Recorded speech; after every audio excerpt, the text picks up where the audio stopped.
Pātea Tai Whenua are working with Ngā Whenua, which is the Minister's Fund. And they in turn are working with the local dock people to make sure that the Minister has got a hand on the wheel, as it were, going forward. Following on from that overview of engagement with DOC, did or have any DOC staff at any level made contributions, raised any alternative interpretations, conducted any research or contributed in any way which would lead to a conclusion about toxicity in the river?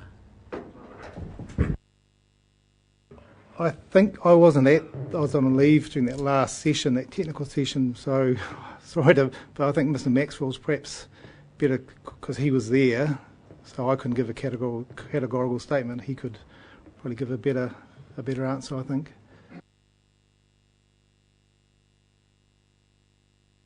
No, the department didn't bring any alternative proposition or technical evidence to that discussion. That was the workshop that Mr Dace referred to, which was the final event we had with the experts.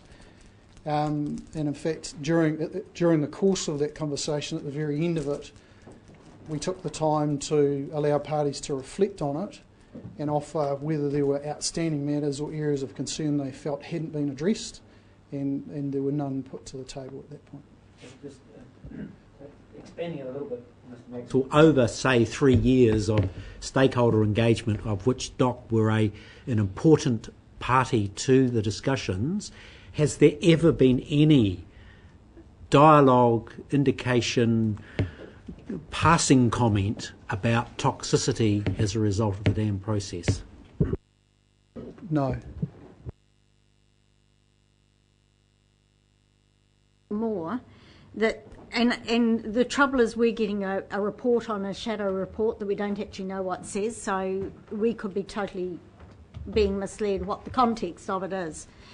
But considering it focuses on the dam, if there were concerns around the water quality limits, wouldn't you expect that to be focused on the plane change and not on the dam and the limits that have been set through the plane change? To me, I can't quite see where the direction is the report. We'd be only getting quotes, so it's out of context. But the response to me questions if what is being questioned is the science around the nitrogen limits on the river. Surely that's the plane change, not the dam consent. Yes, Councillor, that's correct. So irrespective of the dam Ruataniwha project proceeding or not, these limits are being put to the board to be incorporated into Change 6. So the limits, or a limit for phosphorus, or a target for phosphorus and a limit for nitrate, will end up in the Tuki-Tuk, irrespective of whether RWSS proceeds or not. Has DOC submitted on the plan change?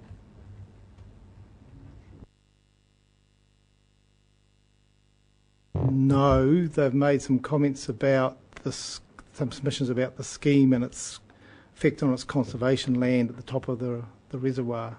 I don't think they've made a submission itself on the plan change. Chair, I've seen a copy of DOC's submission, and it's a submission on the Ruataniwha plan change. Which submission? Ruataniwha Dam and the plan change. It's available online. So this is an official submission? Yeah, that's the official, the draft submission that was rejected. But it's not the submission. It was the draft. But it's not the submission, though, is it? No, it's the one that we're talking talking understand, about. Yeah, well, it's the one that we've been talking about. We're also talking about the relevance of it, I think. My question is, so did council, did HBRIC have any conversations with the minister or with DOC about DOC not submitting? No. We facilitated the engagement process that's been outlined by Stephen and supplemented by Ian, and that's the extent of our involvement. No conversation with the Minister's office, no conversation with DOC about their submission. and neither was there from council. Councillor Chairman, Dick. can I just ask the question of perhaps Councillor Ram as well? If this ghost submission is posted on the internet, who posted it there? Well, I was just looking for it. I think it was on one of the news stories it was referred to. So I'll dig it out and I'll send it around to you later. It's an official, submission. It's not official. Well, it's on doc, paper What, and all sorts. It was just. but it's not official. It's a Perhaps It's a councillors, if I could, document. if I could actually. just sort of post a similarity here. I mean, we prepare submissions on new pieces of legislation, on other people's plans, on other agencies' plans, I should say, things like that. There might be 2 or 3 different versions of a draft, and when I say versions, they'll be updated and they'll be shared around. And the final version might look almost nothing like the very first draft. So that's just quite a normal process that I think a lot of particularly larger agencies go through in the course of formulating a submission. So that, those early drafts, yes, they're available under the Official Information Act, but they're not the official submission of the Hawke's Bay Regional Council. Right, we've actually got, let's move on from this. There's other aspects to this report, including HBRIC, and Heath's waiting patiently there to tell us all about that. But any other questions around RWSS before we go? Oh, no, just a couple around the earlier presentation, just a clarification. What I call the Duncan card thermometer.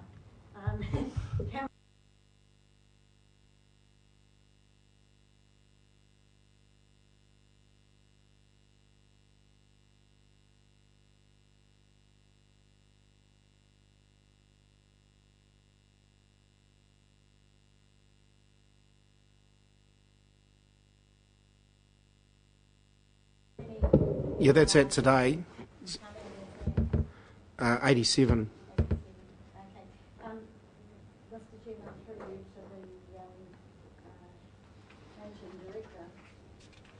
Isn't that a pretty close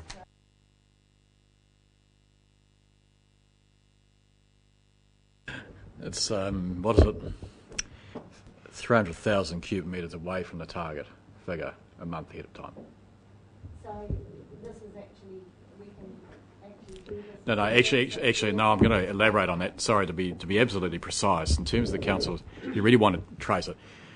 In terms of the council's decision to move to full feasibility, move on to the execute, to this current stage, there was a piece of work done, we called a Custody report, that was built into the financial feasibility that looked at 40% of the water contracted at the time of water delivery. So, Duncan, I think 32.3 million cubic metres must be sort of just within inches of 37%.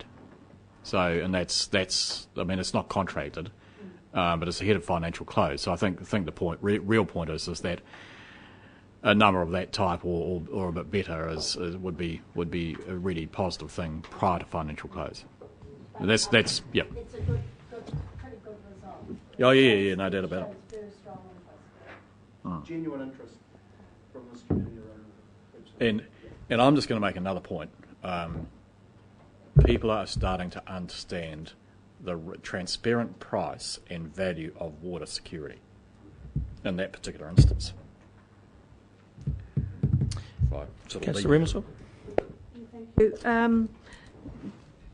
Just first of all on that point around possible uptake. I went to one of the Andy McFarlane Farm Advisor talks recently, and he was talking about a 62-year-old farmer taking out a $5 million loan to convert his property to dairy, and in the hopes that his children would help finance him on it. And is that really a realistic opportunity that he was talking about? Because for a 62-year-old to take on a debt of $5 million seems incredible. For another 20 years. 62 is not as old as it used to be. But no,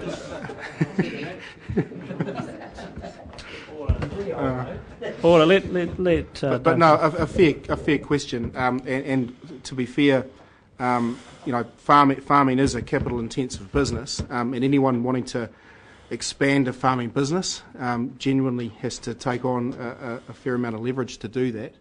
And I guess this opportunity will appeal to people who want to either expand and grow their farming business or who want to change their existing business through the use of water as a mechanism to reduce their exposure to climate. There will be, in my opinion, and I've been approached by large-scale farming businesses that don't currently operate in Central Hawke's Bay, there will be people that come to this community and look to assist existing landowners with a change in land use, and that may involve people contributing their property as equity into a different sort of entity which would conduct the land use change for them. So there will be all sorts of different ways to skin this cat. Of 62, I've got expressions of interest signed by people that are considerably older than 62. So age, I don't think, is necessarily the barrier.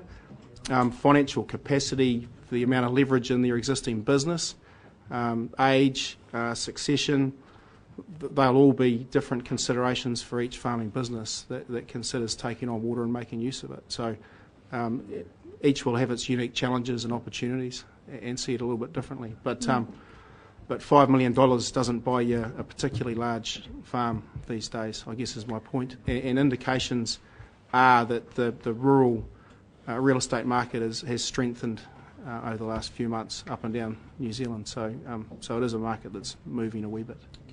Secondly, Mr. Chair, when there was discussion about the tenders for the dam builders going out, and I get Mr. Newman indicated that task of assessing those was delegated to a team of a group of people. And my question is, because they're considerable documents, is there any one person who is going to have a whole complete overview of all that work and sort of be able to kind of integrate it and join the jigsaw puzzles together? Yes, Councillor, I'm sort of cautious about how much I can say here on the basis that we're engaged in that substantial and confidential process, but sufficient to say that there is a range of tiers of evaluation from specialist advisors for certain elements of the submissions, through an evaluation lead team that are focusing on aggregating those into key substantial elements of the project, and then ultimately a selection panel that are expected and are experts in their field to have an overview of the whole project.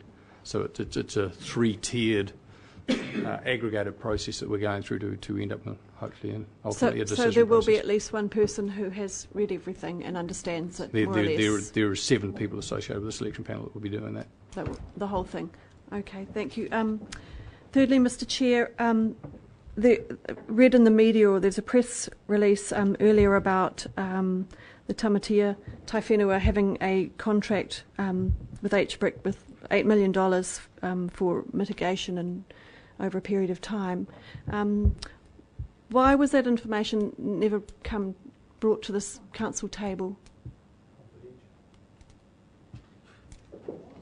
First thing is it's a memorandum of understanding, and it provides Tamatea Taiwhenua as the mana whenua within the catchment and where the infrastructure is located, an opportunity to take up should the scheme proceed. Should the scheme proceed. If it doesn't proceed, there's nothing. You don't lead down my throat, Michael. Should the scheme proceed, the biodiversity offsets package is essentially would ultimately become a relationship with the scheme, the investment company owning the scheme and operating the scheme. So that's the point. But it's a relationship that may eventuate in substance if it proceeds. And Tamatea view that is not exclusive. They think that Heretaunga will be involved, especially Te Haukia, which through somebody drawing a line on the top of the hill and saying that they're in Heretaunga instead of Tamatea, it's the people on the fringes. And in fact, this is a whanaungatanga, which is a relationship between all the hapu in Heretaunga and Tamatea. Just